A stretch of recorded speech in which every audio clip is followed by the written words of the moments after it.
It's week 9 of my gluten-free baking series, and this week I'm making my all-time favorite dessert, lemon curd, with a twist.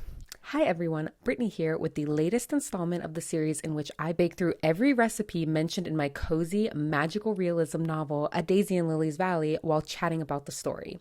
For this recipe, I wound up combining 3 random recipes for the dish I envisioned, and spoiler alert, it turned out freaking amazing. The opening to this chapter has remained one of my favorites, partially because I'm particularly proud of the writing and because it evokes so many childhood memories spent with my own grandmother climbing the lemon tree in her backyard in Louisiana. I particularly remember the first time I made homemade lemonade with my grandma. I didn't realize that lemons needed sugar added to them before you could take a sip of the lemonade.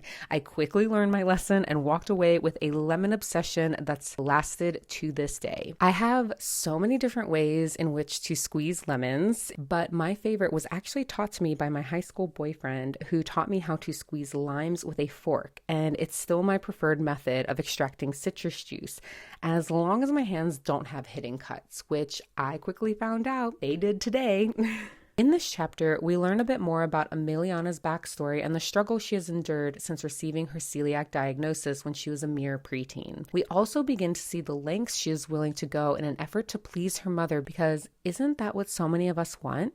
To make our parents proud in some way, shape, or form? When I imagined Lily's Valley, I imagined it to be a place that was pretty much free from many modern forms of technology, as well as pretty much plastic free. There isn't no plastic, but the single-use plastic that we see today in our society is pretty much gone, non-existent from Lily's Valley. So when baking, I've had to become very clever about what to use in lieu of cling film.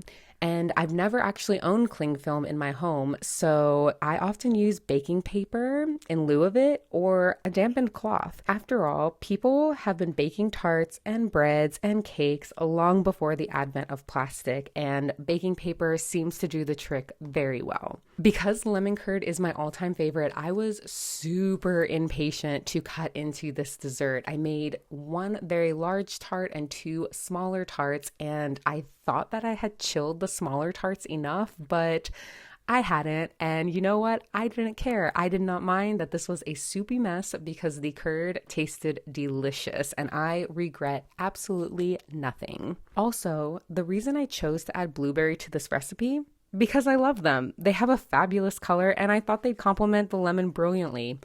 I was right on all counts.